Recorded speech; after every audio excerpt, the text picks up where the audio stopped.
que dice la palabra en el libro de Isaías, en el capítulo 5. Le voy a leer los primeros 3 versos.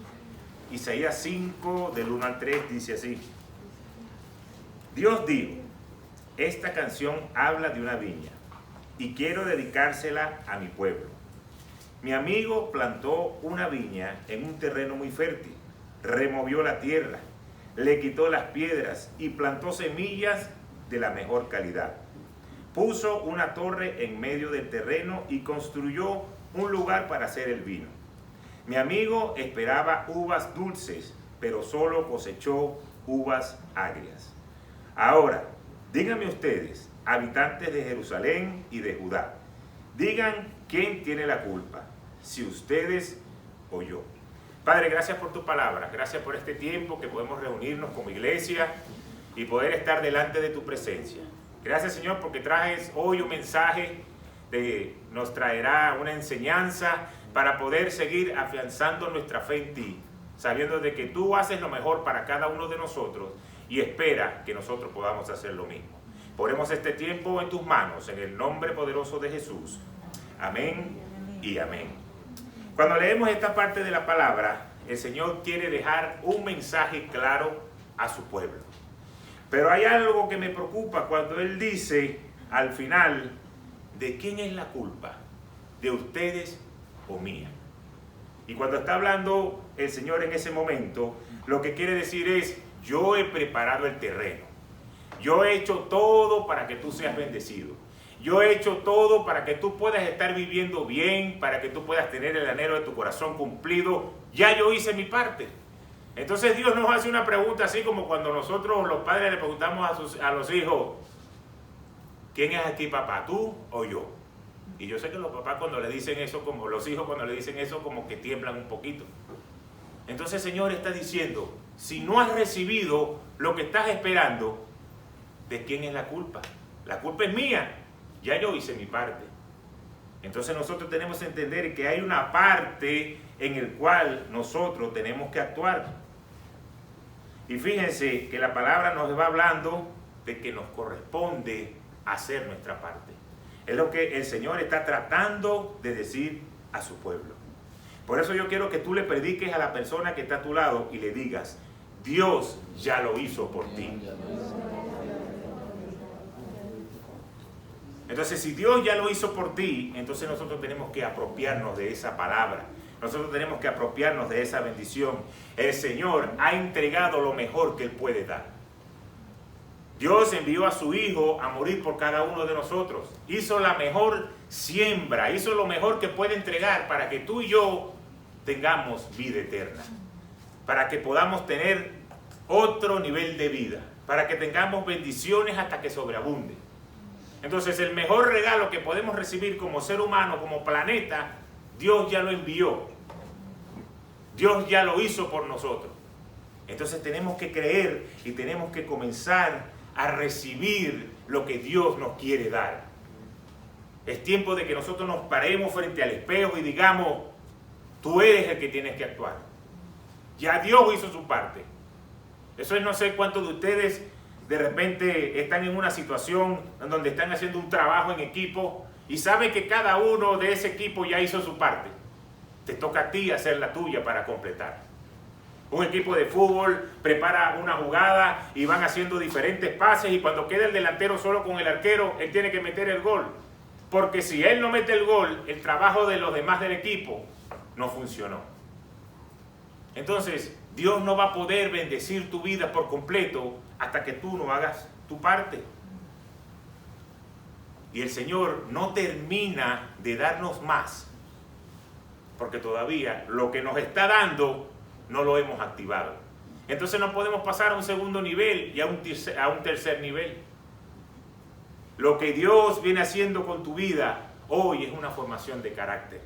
Y Él está preparándote para que tú puedas recibir la bendición.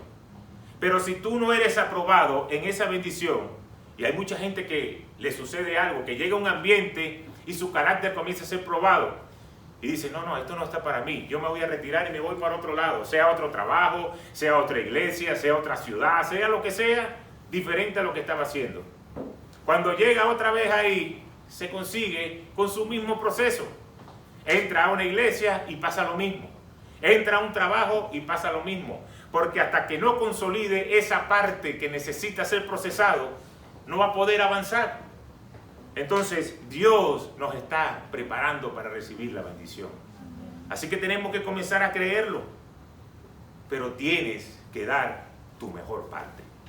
Yo recuerdo en el año 94-95, estábamos en Venezuela, estaba la temporada de béisbol, estábamos en los playoffs, en el round robin, todos contra todos. En esa época solamente clasificaban 4 equipos.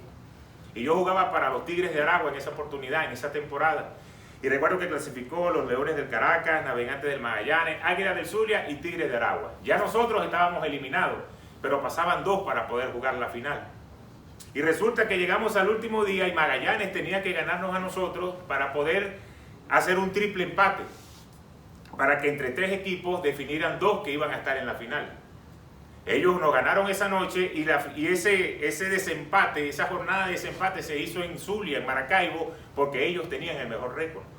Entonces a la primera hora Zulia le ganó al Caracas y Caracas, siendo el perdedor, jugó a segunda hora contra Magallanes, que era su eterno rival, pero fuera de las ciudades sede de cada uno de estos equipos. O sea que era algo que estaba pasando en ese torneo, que era algo que no era normal. Creo que era la primera vez que se enfrentaba Caracas, Magallanes, fuera de la ciudad de Caracas o fuera de la ciudad de Valencia. Finalmente ganó el Caracas y pasó a la final para jugar con el Zulia. Las Águilas comienzan ganando los 2 primeros juegos y ponen la serie 0-2, pero Omar Vizquel, que era la estrella del equipo, no estaba jugando, se había venido para los Estados Unidos porque estaba resolviendo problemas personales. El equipo lo llamó y le dijo: necesitamos que venga. Omar Vizquel regresó y ahí el Caracas ganó 4 juegos seguidos y quedaron campeones. Y cuando quedaron campeones, después de toda esta locura que fue esta serie final, le preguntaron al manager, que es finalmente lo que yo quiero darle a entender a ustedes con todo este recuento. El manager era Pompeyo Davalillo y le pregunta el de la televisión: bueno, felicitaciones por el título, ¿cuáles son los importados o los refuerzos que vas a llevar para la Serie del Caribe? Y a mí nunca se me olvida la respuesta, porque él le dijo: yo no sé quién va para la Serie del Caribe, porque yo primero gano y después pienso. Y después le digo: además, con todo esto que ha pasado, yo no sé quiénes van a ir para la Serie del Caribe, así que yo pongo lo mejor que yo tenía, yo quedo campeón, y después que quede campeón, ahora pienso quiénes van a ser los refuerzos. Así que ahora dame un tiempo, nos vamos a sentar con la oficina, con el manager, con el gerente, y decidimos quiénes son los que van a ir para la Serie del Caribe a representar a Venezuela. Cuando yo escuché eso me trajo una enseñanza que hasta el día de hoy yo la llevo en mi mente. Y es: yo tengo que dar lo mejor, porque si yo no doy lo mejor, no voy a poder ganar. Yo doy lo mejor, yo gano, y ahora que gané, ahora decido qué es lo que voy a hacer. Pero muchos de nosotros queremos recibir, queremos tener las bendiciones de Dios, pero no queremos dar lo mejor. ¿Leíste la palabra? No, no la leí. ¿Oraste? No, no oré. ¿Quieres ir para la iglesia? Está lloviendo mucho.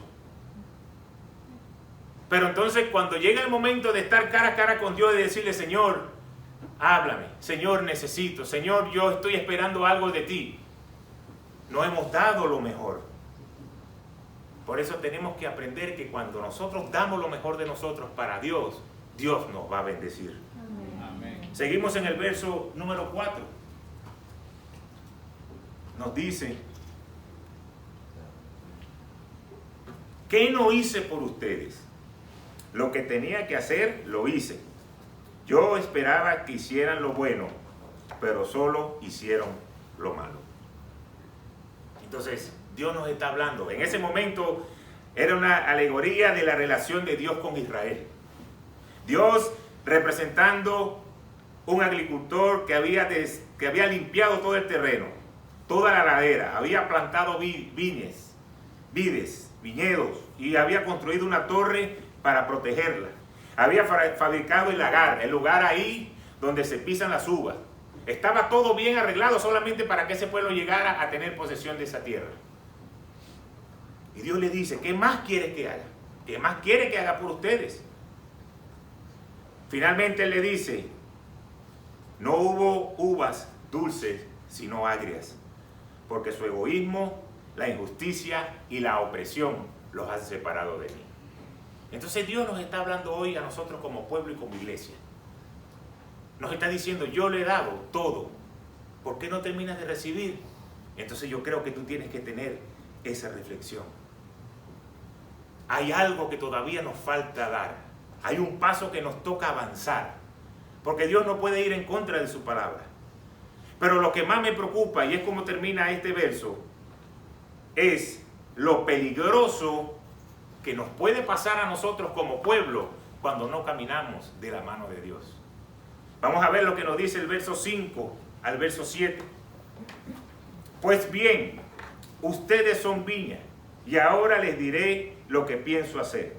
Dejaré de protegerlos para que lo destruyan. Derribaré sus muros para que lo pisoteen. Los dejaré abandonados y pasarán hambre y sed, y no los bendeciré. Mi viña, mi plantación más querida son ustedes, pueblo de Israel. Son ustedes, pueblo de Judá. Yo, el Dios Todopoderoso, esperaba de ustedes obediencia, pero solo encuentro desobediencia. Esperaba justicia, pero solo encuentro injusticia. Entonces fíjense qué peligroso es andar sin estar debajo de la protección de Dios. El que había creado eso para que pudiesen gozarlo, ahora le está diciendo, entonces los voy a dejar solos, los voy a abandonar. Entonces Dios es un caballero. Tenemos que entender que cuando nosotros queremos hacer las cosas bajo nuestra lógica, como nosotros pensamos, y pensamos que esto es lo correcto, Dios da un paso al lado. Dios se quita. Él no dice, no, vas a hacerlo de esta manera. Tú escogiste hacerlo así, tú lo vas a hacer así. Él te lo va a enseñar de otra manera, pero Él va a dejar que tú te dejes el trancazo. Si no, aquí no hubiese accidente, nadie chocara, nunca pasará nada. Y si ustedes quieren hacer la prueba, arranquen a correr contra un muro y pídanle al Señor que le envíe un ángel. Y si le envía el ángel lo para, el Señor actúa de otra manera. Pero si no, se van a dar un buen tortazo contra esa pared. Entonces, el Señor quiere cuidarnos, el Señor quiere protegernos. Él envió a su Hijo a morir por nosotros. Entonces, Él no quiere que nosotros estemos pasándola mal. Pero nos toca dar ese primer paso. Hoy nosotros somos ese mismo pueblo de Israel. El mismo pueblo el cual el Señor sacó de la esclavitud y lo estaba llevando hacia la tierra prometida. Pero un pueblo obstinado en querer seguir viviendo su vida pasada, en querer viviendo en sus pecados, en cómo se tiene que hacer las cosas según el mundo, lo estaba separando de Dios. Hoy muchos pensamos que eso son historias de la Biblia, pero muchos actuamos igual. El Señor nos ha bendecido, el Señor nos ha rescatado, nos ha sacado de la esclavitud del pecado, pero queremos seguir viviendo de la misma manera. Queremos seguir complaciendo al mundo, queremos hacer las cosas que le agrada al mundo. Y pensamos que solamente con llegar el domingo a la iglesia, entonces ya con eso ya yo hice lo que tenía que hacer y todos los demás días de la semana. Pero hay una gran esperanza, eso no queda ahí. Ahora vamos hacia la parte, todo esto era para darle un piso, para que pudiéramos entender lo que es lo central de este mensaje. Es que tú vas a tener que empezar a dar buenos frutos. Y para dar buenos frutos, primero tienes que recibir una semilla. Y para recibir esa semilla que se llama bendición, entonces tienes que preparar el terreno. Y ustedes me pueden preguntar, entonces, ¿cómo podemos dar fruto? ¿Cómo podemos complacer el corazón de Dios? Y aquí es donde viene lo bueno. Vamos a ver lo que nos dice Juan en el capítulo 15, en el verso 5. Yo soy la vid y ustedes son las ramas. El que permanece en mí, como yo en él, dará mucho fruto. Separados de mí, no pueden ustedes hacer nada. Entonces ahí está el secreto. Separados de Él, no podemos hacer nada. Si permaneces en mí y yo estoy contigo, vas a dar mucho fruto. Entonces ese es el secreto que tenemos que tener nosotros bien guardado. Yo quiero agradar el corazón de Dios. Yo quiero estar pegado a lo que dice su palabra. Yo quiero ser agradecido con todas las bendiciones que Dios me ha dado. No que cuando yo reciba la bendición y cuando estoy orando por algo y lo recibo, entonces me voy. Y se me olvida quizás lo que el Señor ha hecho por mí y de lo que me ha librado y lo que ha puesto y lo que ha quitado para que yo hoy esté donde yo estoy viviendo o estoy haciendo en un trabajo, en algún lugar. Entonces tenemos que estar pegados del Señor. Y termina diciendo ese mismo Juan 15, en el verso 7 y 8. Si permanecen en mí y mis palabras permanecen en ustedes, pidan lo que quieran y se les concederá. Mi Padre es glorificado cuando ustedes dan mucho fruto y muestran así que son mis discípulos. Entonces yo les pregunto a ustedes, ¿quién está esperando algo del Señor? ¿Quién está orando porque el Señor se manifieste en algún aspecto de nuestra vida? Quizás necesitamos estar en una nueva casa, quizás necesitamos una sanidad de algo que pueda tener nuestro cuerpo, una dolencia, quizás necesitamos que el Señor nos dé un mejor trabajo, quizás necesitamos trabajo porque no lo tenemos ahorita, quizás estamos orando por problemas matrimoniales, quizás estamos orando por un esposo que no va a la iglesia, quizás estamos orando por una relación con nuestros hijos que se ha separado, quizás estamos orando por tantas cosas. Hay tantas cosas que mueven nuestro corazón, que mueven nuestra oración. Y miren lo que la palabra de Dios nos dice. Si permaneces en mí y mis palabras permanecen en ustedes, pidan lo que quieran y se les concederá. Entonces cada quien tiene una necesidad diferente. Y Dios te está dando la misma promesa para todo. Pide lo que quieras y se te concederá. Pero tienes que permanecer en la palabra. Tiene que la palabra de Dios permanecer en ti. Es muy fácil pensar que nos va a llegar de refilón o de retruque, como decía uno cuando era muchacho. Eso fue un doble play de retruque, cuando uno jugaba pared con pelotique goma. Creemos que la vida espiritual funciona de esa manera. Y no es así. El pueblo de Dios le podía haber dicho: Señor, si tú nos libraste porque tú nos amas, y tú nos sacaste de la esclavitud porque tú nos amas, tú nos has cuidado, tú nos has llevado hasta aquí, entonces ahora ¿por qué te vas a separar de nosotros? ¿Por qué ahora nos vas a castigar? ¿Por qué ahora te vas a olvidar de este pueblo? Porque hay un principio bíblico que Dios no puede ir en contra de lo que es su palabra. Por eso nos dice que debemos permanecer en la palabra, porque la palabra no puede ser volteada. Muchas veces escuchamos en consejería que tal pastor dijo, que tal líder dijo, que tal persona dijo, que tal adorador dijo. ¿Qué dice la palabra de Dios? Lo que dice la palabra de Dios, eso es lo que realmente cuenta. No lo que diga un pastor, no lo que diga un líder, es lo que diga la palabra de Dios. Entonces debemos comenzar a permanecer en la palabra. Pero hay algo más importante que nos termina diciendo este verso. Es que mientras más hagamos las cosas y más demos fruto, entonces la gloria va a ser más grande para Dios. Porque así termina diciéndonos ese verso. Mi Padre es glorificado cuando ustedes dan mucho fruto y muestran así que son mis discípulos. Entonces la promesa, ahí hay una revelación que yo no sé si tú te diste cuenta, pero el Señor está interesado en que tú seas bendecido.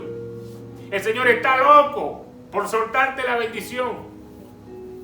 Porque cuando tú eres bendecido y tú dices gloria a Dios porque lo que yo tengo es porque Dios me lo ha dado, entonces Él es glorificado. Entonces el primer interesado en que tú seas bendecido es Dios. Pero la gente a veces piensa: Dios es malo, Dios se olvidó de mí, ¿por qué tengo que pasar esta situación? ¿Por qué? Parece que Dios se olvidó de sus hijos. Y Él es el primer interesado en que tú seas bendecido para Él ser glorificado. No puedes creerlo de otra manera. Yo recuerdo cuando nosotros estábamos en la academia de béisbol allá en Venezuela, nosotros preparábamos a los peloteros para que ellos fueran y los scouts los vieran. Y cuando eran invitados por organizaciones para showcase grandes o para invitaciones privadas con alguna organización, nosotros como academia lo ayudábamos. Tenían coach de pitcher, tenían coach de bateo, coach de infield, se le ayudaba con la alimentación, se lo llevaba al gimnasio, se le daba una preparación. Y en el momento que ellos se presentaban, si ellos tenían una buena actuación, ellos eran puestos en una lista, ellos eran destacados. Pero el prestigio se lo llevaba a la academia. Porque decían, ese pelotero pertenece a tal academia. Ese pelotero lo prepara tal entrenador. Y lo que ese entrenador iba haciendo y el renombre que se iba poniendo dependía de lo que el muchacho hiciera. Porque cuando a él lo iban a firmar, le iba a decir, ese lo preparó fulanito, ese prepara buenos peloteros. Le pone disciplina, le habla de Dios o le habla de lo que sea. Pero lo que ellos iban teniendo en éxito, el prestigio era para la academia. Entonces en el momento que llegaba la bendición de la firma, entonces llegaba el momento de gloria para la academia, porque entonces ya podía sentirse complacido y exitoso de que alguien que por 2 o 3 años estuvo con ellos ahí día a día, todos los días, con agua, con lluvia, con sol, sin gasolina, sin luz, sin lo que sea, pero iban y practicaban todos los días, podían tener el éxito ahora de poder tener una bendición de una firma. Igualmente pasa en lo espiritual. Dios quiere bendecir tu vida. No lo tengas nunca por duda. Pero tenemos que caminar por una vereda. Y es la siguiente. El Señor ya hizo su parte. Dios ya hizo lo suyo. Tú tienes que recibirlo. Tienes que obedecerlo.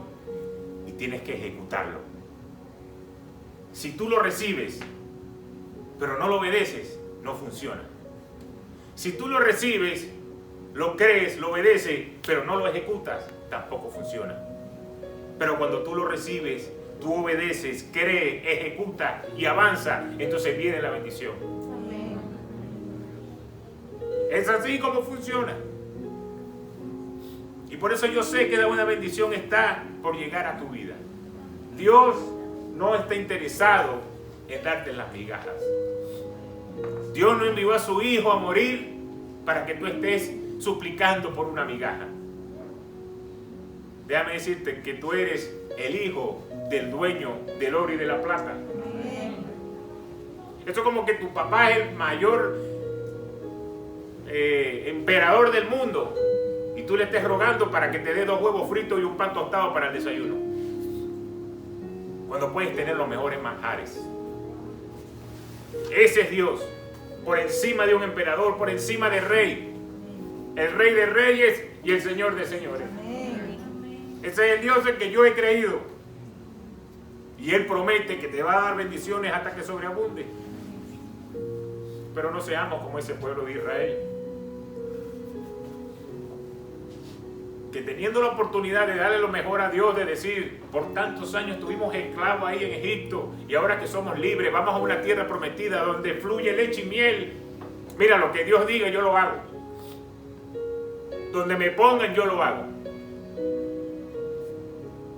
Pero no, ellos comenzaron a acomodarse otra vez en su pecado, en su carne, en lo que ellos venían haciendo, y fue peor, porque ahora Dios los sacó de donde estaban y le estaba diciendo, y yo no los voy a poder proteger más. Y eso sí es peligroso cuando Dios dice, ya yo no quiero saber más nada de ti. Entonces tenemos que creerlo. Dios no te quiere ver derrotado. Dios tiene algo grande para ti, como hombre, como mujer, como familia, como iglesia, ministerio, en cada cosa que tú hagas. Así que debemos creer ese principio. Así que llévate esto al final.